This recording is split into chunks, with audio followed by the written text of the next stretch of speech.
세상이 반도체와 HBM 그리고 AI라는 거대한 불꽃놀이에 환호하며 시선을 빼앗기고 있을 때 아주 조용히 하지만 가장 치열하게 체질을 바꾸며 거대한 수익의 지도를 다시 그리는 곳이 있습니다. 바로 K뷰티입니다. 2025년 역대 최대 실적이라는 보도들이 쏟아지지만 대중은 여전히 이것을 반도체 열풍에 비하면 소소한 유행 정도로 치부합니다. 하지만 여러분은 오늘 숫자가 숨기고 있는 기괴한 모순 하나에 주목해야 합니다. 한국콜마의 2025년 영업이익은 2,396억 원이라는 사상 최대치를 기록했습니다. 그런데 가장 공을 들인 북미법인에서는 188억 원의 적자가 발생했죠. 시장은 즉각 실망했습니다.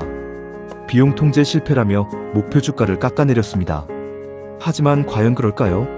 이 기업의 현금 흐름은 마치 사냥감을 앞둔 맹수처럼 필사적으로 북미 시장의 심장부를 향하고 있습니다. 그 증거가 바로 188억 원이라는 숫자입니다. 이 적자는 단순한 손실이 아닙니다. 펜실베니아 제2공장 가동을 위한 초기 운영비와 글로벌 빅테크 고객사를 확보하기 위한 라인 오딧 비용입니다. 즉 글로벌 시장이라는 거대한 성벽을 넘기 위한 진입장벽 돌파 비용이라는 뜻입니다. 미국 현지 생산 인프라는 트럼프 행정부의 보호무역주의라는 거친 파도를 피할 수 있는 유일한 관세 무풍지대를 만들어냅니다. 지금의 적자는 2026년 퀀텀 점프를 위한 가장 강력한 예방주사입니다. 이제 또 다른 거인 코스맥스로 시선을 옮겨보겠습니다. 중국 소비 둔화라는 악재 속에서도 코스맥스는 중국 법인에서 10.2%의 성장을 증명했습니다. 하지만 우리가 진짜 소름 돋아야 할 데이터는 따로 있습니다. 미국 법인의 4분기 매출이 전년 동기 대비 24.2% 급증했다는 사실입니다. 캘리포니아 영업사무소를 통해 유입되는 서부의 신규 고객들은 기존 유통망에 얽매이지 않는 트렌디한 인디 브랜드들입니다.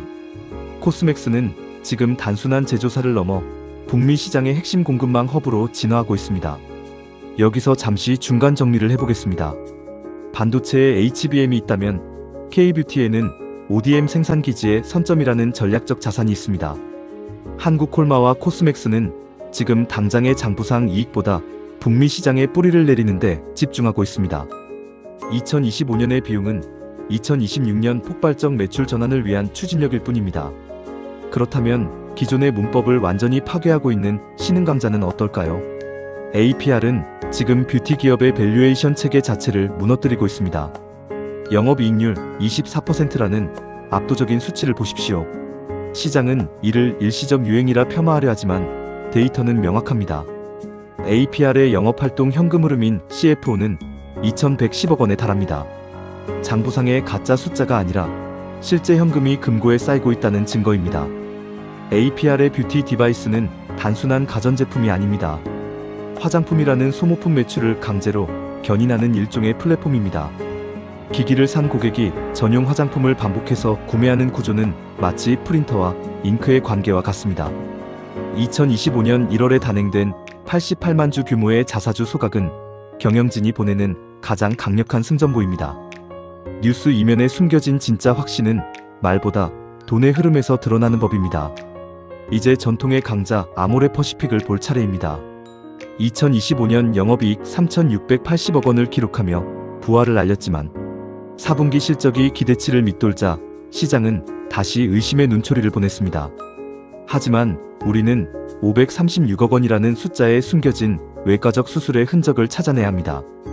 바로 희망퇴직 비용입니다. 대중은 이를 실적 부진의 신호로 오독했지만 우리는 체질 개선의 신호로 읽어야 합니다. 이 비용을 제외하면 실질 영업은 전년 대비 35% 이상 개선되었습니다. 2026년 새해부터는 연간 약 200억 원의 인건비가 절감됩니다. 무거운 몸집을 덜어내고 민첩해진 아모레퍼시픽은 이제 코스알엑스를 앞세워 서구권 시장의 중심부로 진격하고 있습니다. 특히 유럽과 중동 그리고 아프리카를 아우르는 EMEA 지역에서의 30% 성장은 K뷰티의 중심축이 중국에서 서구권으로 완전히 이동했음을 입증합니다. 여기서 끝일까요? 아닙니다. 진짜 무서운 수익은 조용히 뒤에서 웃고 있는 조연들에게서 나옵니다. 펌텍코리아를 보십시오. 이들은 5천여 벌의 자체 금형인 프리몰드를 보유하고 있습니다. 유행 주기가 짧은 인디 브랜드들이 제품을 빨리 출시하고 싶을 때 펌텍코리아의 금형은 대체 불가능한 필수 인프라가 됩니다. 주가는 일시적 실적 부진에 반응했을지 몰라도 2026년 4공장과 6공장이 가동될 때 발생할 레버리지 효과는 아직 가격에 반영되지 않았습니다. 우리는 지금 2015년의 데자비를 보고 있는 것이 아닙니다. 10년 전 K뷰티가 중국이라는 단일 시장과 면세점 채널에 기댄 모래성 같았다면 지금은 미국과 일본 그리고 유럽으로 다변화된 내실 있는 확장입니다. 과거의 실패를 학습한 K뷰티의 DNA는 이미 진화했습니다. 시장이 화장품 섹터 전체를 하나의 테마로 묶어 평가할 때 우리는 기업별 특수한 논리에 주목해야 합니다. APR과 같은 뷰티 테크 기업은 기존 화장품 PER이 아닌 의료기기 밸류에이션을 적용받아야 하며 한국콜마는 단순 ODM사에서 글로벌 공급망 관리 기업으로 재평가되어야 합니다. 현재 업종 평균 PER은 21배 수준이지만 과거 프리미엄 상단 수준인 28배까지의 상향 조정 가능성이 열려 있습니다. 결론을 내리겠습니다. K뷰티는 전 세계 뷰티 산업의 표준을 다시 쓰고 있습니다. 첫째로 ODM 기업들의 북미 적자는 2026년 거대한 영업이익으로 전환될 준비를 마쳤습니다. 둘째로 APR의 플랫폼 지배력은 소모품 매출 비중 확대를 통해 더욱 견고해질 것입니다.